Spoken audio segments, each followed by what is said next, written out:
থেকে আসছে? বাংলাদেশ থেকে। বাংলাদেশ থেকে। মানে কয় বছর যাবত এখানে থেকে যেটা গ্যাস প্ল্যানিং থেকে নিয়ে যায়? তো বেশ কয়েক বছর হচ্ছে। কয় বছর? তারপর আজকে কেন আটকেছে এখানে? মাঝখানে বন্ধ ছিল কিছুদিন, ওই যে করোনার সময়। হ্যাঁ হ্যাঁ, একটু জোরে বলেন। আজকে কেন কেন রাস্তা অবরোধ করলে? এটা তো আমি বলতে পারবো না, আপনারা জানেন। হ্যাঁ হ্যাঁ, আমি তো বলতে পারবো না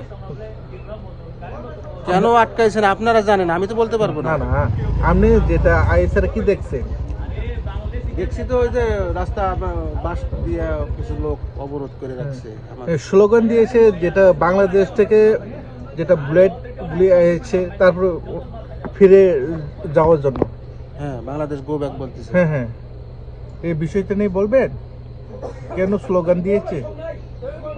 স্লোগান দিচ্ছে, এই ব্যাপারে তো আমি কিছু জানি না, আমি বলতে পারবো না। আমরা কি এখন ফিরে যাবে নাকি? ফিরে যাবো, এখন ইন্ডিয়া কর্তৃপক্ষ যা করবে তাই করবো আমরা। হ্যাঁ আমরা যাদের আন্ডারে আসছি, হ্যাঁ আমরা তো কর্তৃপক্ষের আন্ডারে আসছি না, হ্যাঁ হ্যাঁ ওনারা ডিসিশন নেবে আমরা কি করব। হ্যাঁ। আমরা কি ফিরে যাবে? ফিরে যাবো কিনা তাও তো বলতে পারবো না। হুম। আমরা তো ওই কর্তৃপক্ষের অনুমোদন যেটা হবে সেটা করব। হ্যাঁ, কয়টা থেকে আটকেছে? এই তো 10 মিনিট হইলো। 10 মিনিট হইবে না? আপনার নাম? আমার নাম মঞ্জুর হোসেন। কটা গাড়ি আসছে? কটা গাড়ি বাংলাদেশ থেকে কটা গাড়ি আসছে? আটটা। 8টা। অসংখ্য ধন্যবাদ। জি? যে আপনারা আজকে কেন রাস্তা অবরোধ করলেন? আমরা রাস্তা অবরোধ করার অর্থ হচ্ছে বাংলাদেশের বুলেট গাড়ি যেহেতু বাংলা আর ইন্ডিয়ান সম্পর্ক এখন ভালো নয় এবং সব ক্ষেত্রে ইন্ডিয়ান বাংলা রপ্তানি বন্ধ করছে এবং আমরাও ত্রিপুরা রাজ্যে বাংলাদেশের বুলেট গাড়ি প্রবেশ করতে দিব না। সেই কারণে আমরা আজকে গঙ্গা রাস্তা গ্যাস হোল্ডিং রাস্তায় রাস্তা অবরোধ করছি। কটা থেকে রাস্তা অবরোধ করেছে? হঠাৎই নয়, কারণ এখন ত্রিপুরা রাজ্য এবং বাংলাদেশের সম্পর্ক ভালো নয় এবং সব জায়গায় খারাপ অবস্থা চলছে।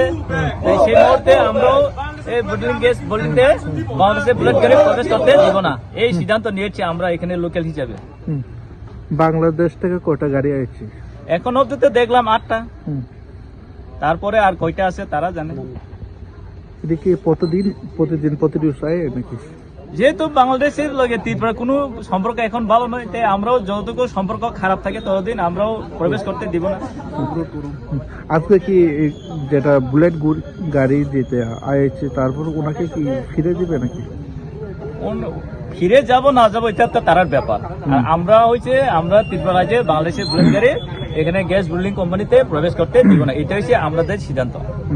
আমরা স্লোগান দিয়েছি বাংলাদেশ যেটা বুলেট গাড়ি যেটা এসেছে তারপর ওনাকে রিটার্ন করার জন্য আমরা স্লোগান দিই। আমরা তো গো ব্যাক, আমরা তো প্রবেশ করতে দিব না। এখন তারা কই থাকে না থাকে এটা তার ব্যাপার, এটা আমরা জানার বিষয় নয়। এখন আমরা মূল উদ্দেশ্য কি? আমরা উদ্দেশ্য ওইটাই যেন বাংলাদেশরা আমাদের সঙ্গে দুর্ব্যবহার করে এবং আমাদের ওইখানে আমাদের ইন্ডিয়ান নাগরিকরা হিন্দু হোক মুসলিম হোক এখানে যে আমাদের মাইনরিটি সংখ্যালঘুকে তারা নির্যাতন করেছে, হিন্দু ভাই বোনকে নির্যাতন করছে, অত্যাচার করছে, সেই প্রতিনিধি আমরাও ওই বাংলাদেশের শিক্ষা দেওয়ার জন্য, কারণ আমরাও চাই প্রতিবেশী রাষ্ট্র হিসেবে ভালো করে সুষম করে থাকতে চাই, কারণ ওনারা সেটা মানে নাই, তাই তাদেরকেই শিক্ষা দেওয়ার জন্য এই বাংলাদেশের কোনো জিনিস যেন ত্রিপুরা রাজ্যে প্রবেশ করতে না পারে সেই ব্যবস্থা আমরাও চাই। এই জায়গাটার নাম কি? এই জায়গাটার নাম হচ্ছে গ্যাস বিল্ডিং গঙ্গামুন। না, আপনার নাম? আমার নাম রঞ্জিত দেব।